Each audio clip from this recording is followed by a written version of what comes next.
Inside North Dakota Politics with Nicholas Kwolek, Josh Meny, and political correspondent Maddie Beer-Temple.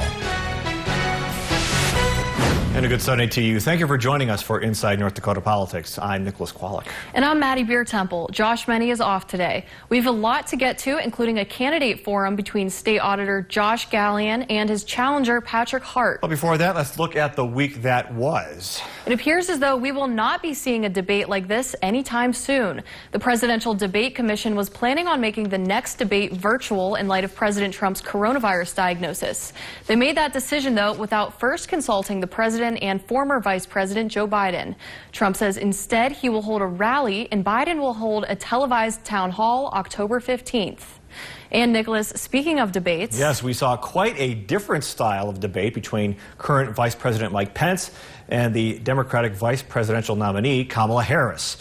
There were many topics covered, one of which was following CDC guidelines. Moderator Susan Page asked the vice president why Americans should follow the administration's safety guidelines when the opposite is happening at the White House, citing Amy Coney Barrett's confirmation event in the Rose Garden. At that, if I may say, that Rose Garden event, there's been a great deal of speculation about it. My wife Karen and I were there and honored to be there. Many of the people who were at that event, Susan, actually were tested for coronavirus, and it was an outdoor event, which all of our scientists regularly and routinely advise. Meanwhile, Senator Harris was asked to clarify Vice President Biden's stance on the Green New Deal, which Senator Harris co-sponsored in Congress. First of all, I will repeat, and the American people know, that Joe Biden will not ban fracking. That is a fact. That is a fact.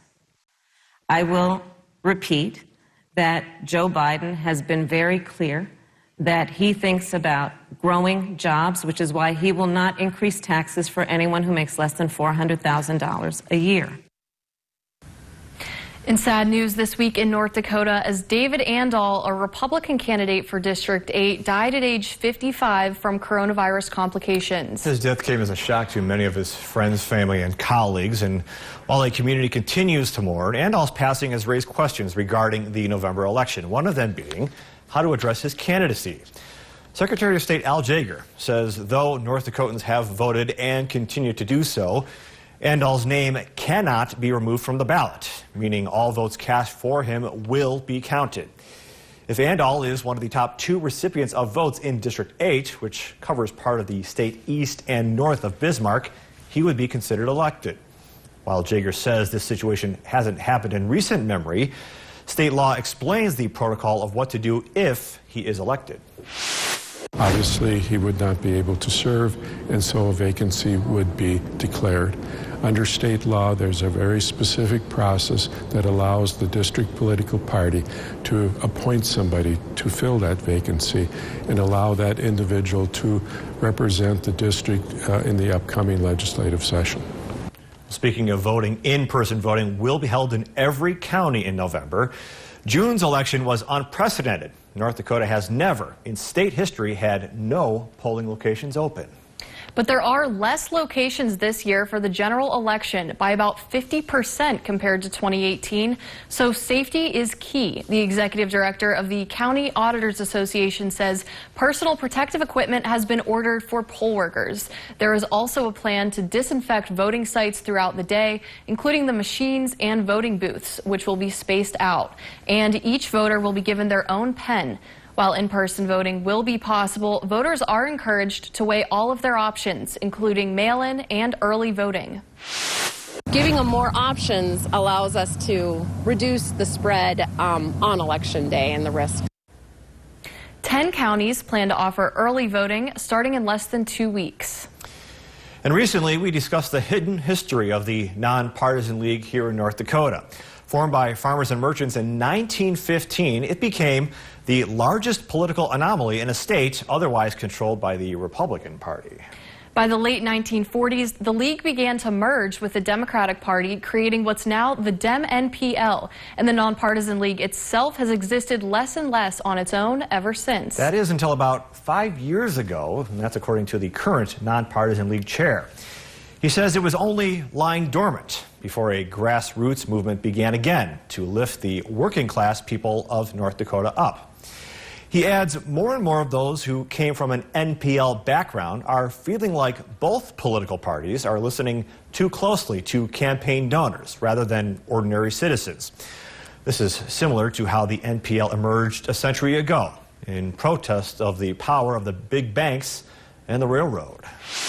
The Nonpartisan League stood for taking care of our land and not being part of a corporate machine. Growing up, that's what I thought. And actually, that's still what it is. Anderson says a couple of things the NPL is fighting for right now are legalizing cannabis, and one candidate is proposing a state-run meat packing plant. Retired justice and political expert Dale Sandstrom says factions within political parties, like the way the NPL formed, have been happening as long as politics have been around. And he says you can even see that happening today, particularly in the North Dakota Republican Party, mostly because of its sheer size. In the legislature, some say you have the House Party and the Senate Party. And people have different motivations and different views on things, and they all are fitting within the party. So the more that you have a dominant one-party system, there's more likely that the majority is going to concentrate on, see more of their differences than they say, we've got to stick together because there's so few of us. Anderson says there are about 10 nonpartisan league candidates running on the Democratic NPL ticket in the upcoming general election. He says it's the most we've seen in years. That's right. Well, stay with us. Coming up next, our candidate forum between incumbent State Auditor Josh Gallion and his challenger, Patrick Hart.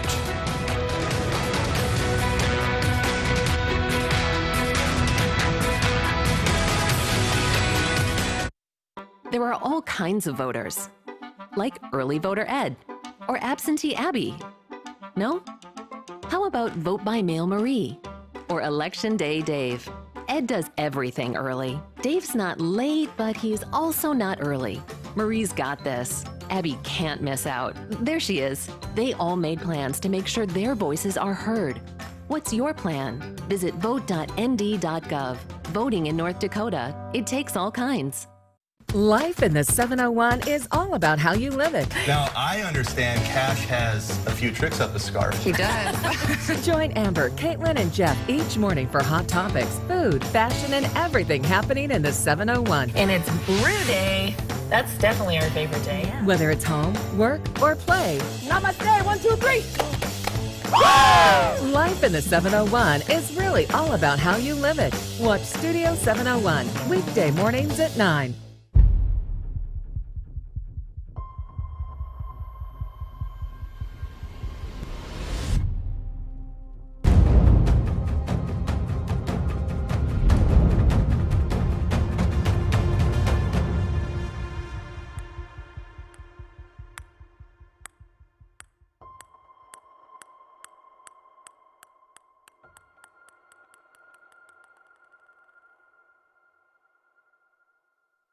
Your weather matters, and we've got you covered. Get local weather coverage you can count on every morning. Just say, "Hey Amber." Hey Amber. Hey Amber, plan my day. Record a video with your name and where you're from, and I'll give you your personal forecast on Good Day Dakota.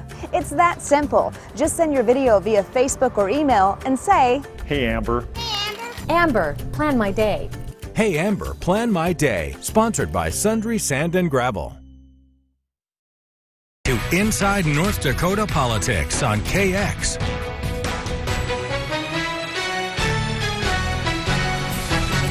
We are now joined by the current auditor of the state of North Dakota, Josh Gallion, and his challenger, Patrick Hart. Gentlemen, thanks for joining us. Thanks for having us. Thanks for putting this together. Patrick, we'd like to start with you.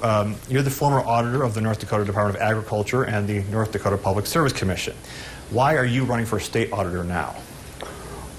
Well, I think I'm the right guy at the right time. All too often in the local news and media, I see examples of waste, fraud, and abuse. And I really see the auditor's office spearheading the effort to try to minimize that. My background includes growing up on a farm in the Red River Valley. I've started and owned oil field businesses in the Bakken. I've worked for the government as an auditor, and I have a master's degree in project management and an undergrad in business management. I think I have the skills to lead a team in Fargo and in Bismarck, auditing all the local jurisdictions across the state, and I think that a new approach is going to proactively minimize the waste, fraud, and abuse that we see all too often. Now, Josh, you were elected in 2016 as state auditor. For those who may not follow the auditor's race as closely as, say, the president or the governor, remind our viewers of the job of the state auditor and why you're running for another term. The responsibility of the state auditor is to conduct the post-audit of government organizations. The responsibilities within the office is of state agencies, and there are approximately 80. We also have involvement with local governments. We have a local government audit division that conducts about 40 to 50 audits per year. We also review local government, small government information. They submit that. There's about 1,900 small government entities across the state of North Dakota, and we are responsible for maintaining all of those that financial information. We also are involved in the federal mineral oil leases out west. We have a division that conducts those reviews. And for me, the greatest value in that area, by making sure the federal government is getting their share of mineral royalties, we also know what cities and counties are supposed to be getting. So that value for North Dakota is tremendous. And for me, the opportunity to be the state auditor of North Dakota is really the ability to make a positive impact at all levels of government here in North Dakota. And so that has been my focus, making sure that we are trying to make a difference. We're applying auditing standards and techniques to really make that those constructive improvements. Now, Patrick, as you know, and we reported on, that in May of 2019, Governor Burgum signed a law in which the state auditor would have to get lawmakers' permission to conduct performance audits. Now, this came in light of the office being seen as too aggressive. A, do you agree with this legislation? And can there be too many audits? First of all, I don't agree with that legislation that was put in at the 13th hour, and I'm glad that that is not being taken into account by Josh Gallion or the legislature. Can there be too many audits? I think not. Really, I would take the position that the auditor's office needs to make sure that the money coming in and out is spent appropriate and fairly. In addition to that, Century Code puts the jurisdictional regulation on agencies. And I think that when we look at those compliance audits, it's really important to make sure that the state agencies are fulfilling their duties. So, no, I wouldn't say that there could be too many audits, and I don't agree with the legislation in the last session that was passed. Josh, your response? So the legislation that was passed, again, I disagreed with the legislation because the legislature and the executive branch, we are separate but equal branches of government. And what the legislature was trying to do was inject themselves into the process, which violates that separation of powers. And so I sought an Attorney General's opinion that Wayne Stenjum released that says that law was likely unconstitutional. In the end, neither the legislature or myself felt the need to clarify that in the court of law, and a judge would be the only one to make that official determination. But until that, the Attorney General's opinion stands, and that's what we are operating under today. My hope is next session that I can work with the legislatures if I'm awarded another opportunity to continue serving as state auditor to correct that legislation. And putting things into perspective, when you and I spoke late last year, you said you have a pleasant working relationship with Governor Burgum, despite that legislation being passed. With that in mind, though, does your office feel like there's more scrutiny, knowing that this is on the books and this is what you kind of have to do now? Well, we are always mindful of that, and to me, there is such thing as audit fatigue. You can over-audit entities. At some point, it does not become constructive. So trying to find that balance is very important, and that's something that, again, working with the legislature to make sure that we've got the appropriate amount of auditing to balance that transparency and accountability piece. Okay. Well, we've got a couple more questions coming up, but stay right there, gentlemen, and you stay right there as well. We'll be right back right after this on Inside North Dakota Politics.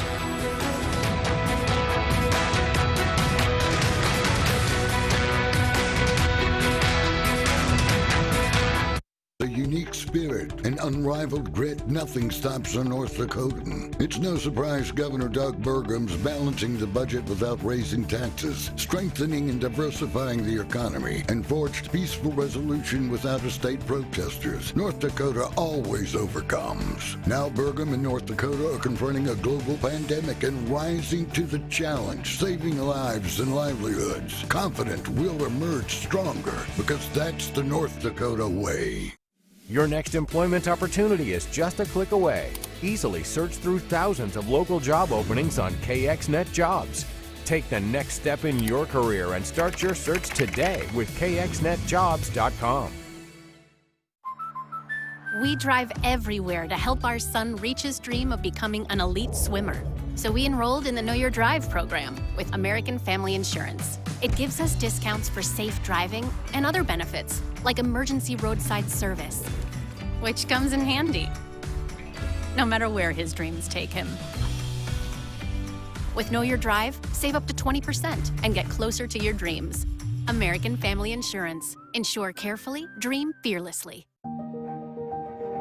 Sometimes you need someone to help.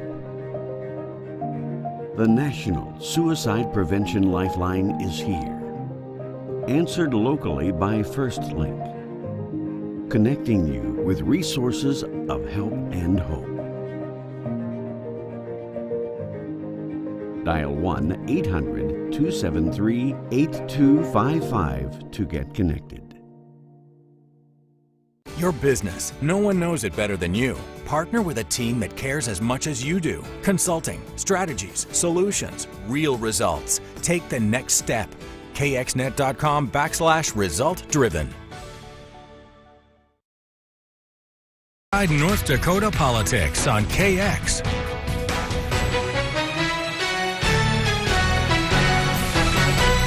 We're back with Patrick Hart and State Auditor Josh Gallion. Patrick, we'd like to begin this segment with you. How heavily are politics involved in this election? And by that I mean, you identify with Democrats, Josh identifies with Republicans. Do you think when people vote, they're going to see this as R versus D, and or should they? Well, I think lately one issue that we have seen both in state and national politics is the polarization of both of the parties. You know, I am a Democrat, and I would identify myself as center-left. I have some Democratic, philosophies, and I have some Republican tendencies as well. Overall, though, I think this position should be viewed as nonpartisan. When I was out ensuring that farmers were getting a fair shake by the elevators that they sold their grain to, the audits I did were very nonpartisan. It didn't matter who the licensee was. It doesn't matter who the farmer was. There was simply the rule of the law and how that was followed. So I hope when people look at the ballot, both up and down, they really look at the person on both sides of the ticket. Josh? Yes, I am a Republican, and I do think there is value in knowing the political philosophy of the people that we're voting for. I think that does add value. However, when you're actually doing the job, there are no sections of law, there are no areas in the standards that give preference to Republicans or Democrats. And so the execution of the job is always independent. It must be independent. And my hope is when this November 3rd at the ballot box, people look and evaluate, have I earned their trust and their confidence to continue leading this office objectively, independently, professionally within the confines of the laws and rules of this great state. All right, well, on that note, as the incumbent, can you tell us one achievement you've been most proud of and one thing you may have or could have done a little bit better? Well, there's always room for improvement in everything.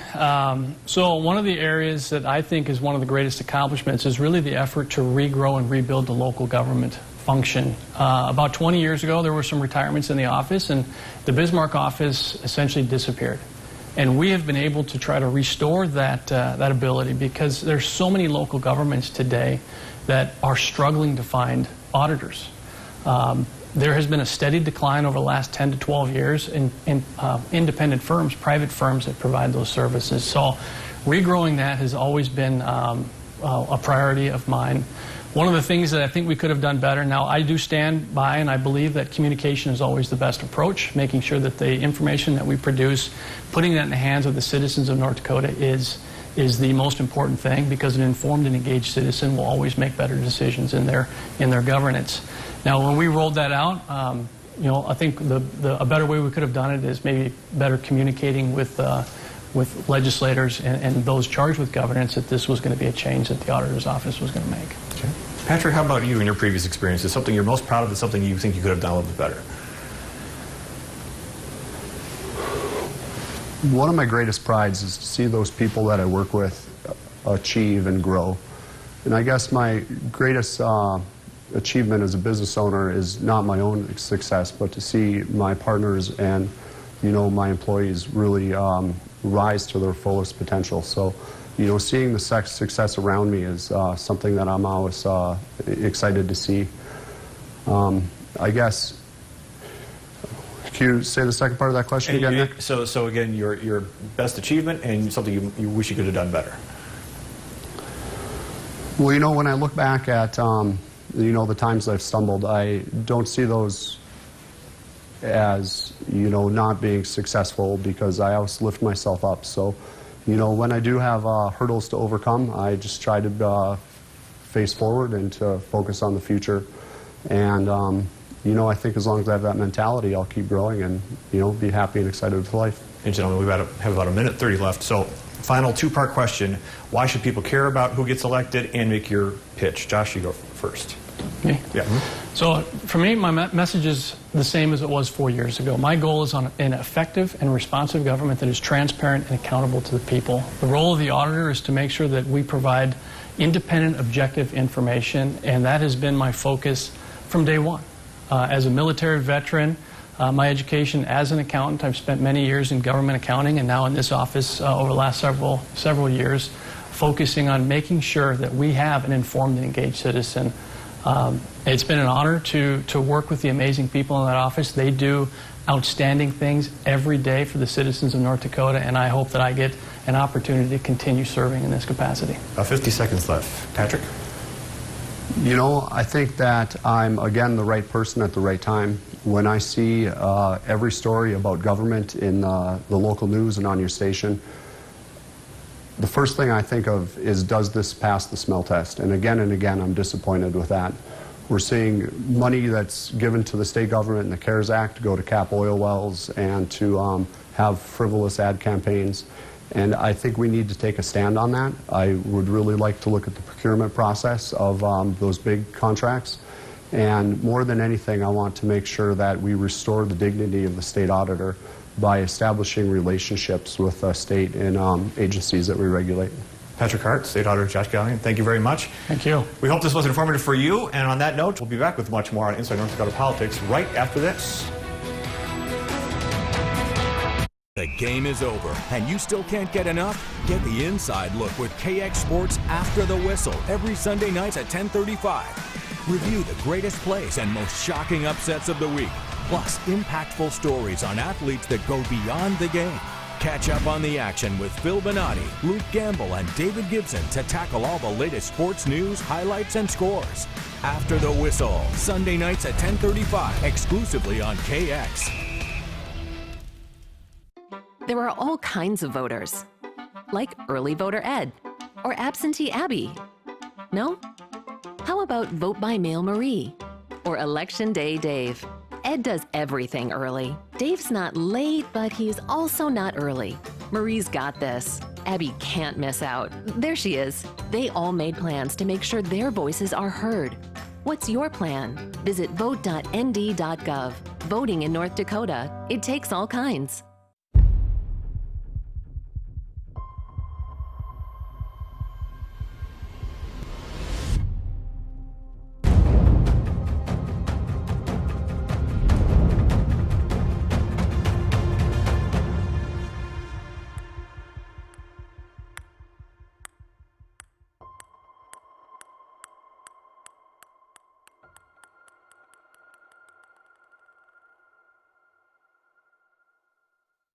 Here Morning News is not part-time. Minot's largest bust of fentanyl pills to date has been made. We don't let national news take over. Now let's take a look at our top stories today. Every morning we catch you up with the latest local stories and prepare you for the day ahead. We've got a few showers that are trying to make their way across the border right now. We start our day early, so we can get you the information you need all day long.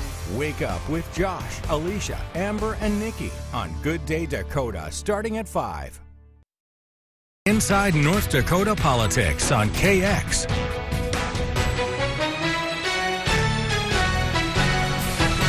With just over 3 weeks until Election Day, thousands of voters have already cast their ballots. But there still will be in-person voting happening. Maddie, how are preparations going? Nicholas, there are, of course, concerns about having enough poll workers due to the ongoing pandemic. So I was talking with local elections officials about how they're gearing up for November 3rd. If you stand outside the city-county building in Bismarck, a stream of voters are dropping off ballots. I've done it for 4 or 5 years now, and it's a lot easier. While many are opting to vote at the mailbox or drop-off slot, there are changes for those voting in person. Burleigh County now has 15 polling locations, down from 27 in 2018. The election manager there says it's also been more difficult hiring poll workers since many older ones decided to sit out over coronavirus concerns. A lot of our experienced election workers decided not to work this year due to the COVID-19 virus, which we completely understand. Thankfully, we've had quite a few younger individuals step forward. While all the poll worker spots are filled, White says she's still looking to hire more on standby. Everything's very unpredictable. So I'm looking for 50 standby workers, and I have about 30 of them. So I do need about 20 more people. And if you don't plan to vote in person on November 3rd, you can always drop off your absentee ballot here at the city-county building, or early voting starts October 21st at the Bismarck Event Center. Morton County's auditor says they've experienced some of the same things as Burleigh, like having to hire 45 new poll workers. Almost half of my workers that couldn't or didn't want to work this year. They're also having standby workers for the first time. There's an extra person there that day. They can help keep surfaces wiped down and just direct people, and maybe it'll be a little easier day for the workers if they have an extra person. Morton County will have 12 polling locations, the same number as in 2018. Roan says the biggest change is the uptick in absentee voting. She says usually about 3,000 votes in a general election are absentee, but this year they've sent out more than 7,000. The big question is, are all those people going to actually vote absentee, or are they going to vote at the polls? To vote by mail, the ballot must be postmarked by November 2nd and sent to the county auditor. Reporting in Bismarck for KX News, Maddie Beer-Temple. To request a ballot, track it online, or learn more about the upcoming election, head to kxnet.com. And that is all for today. Thank you for watching Inside North Dakota Politics. Enjoy your Sunday.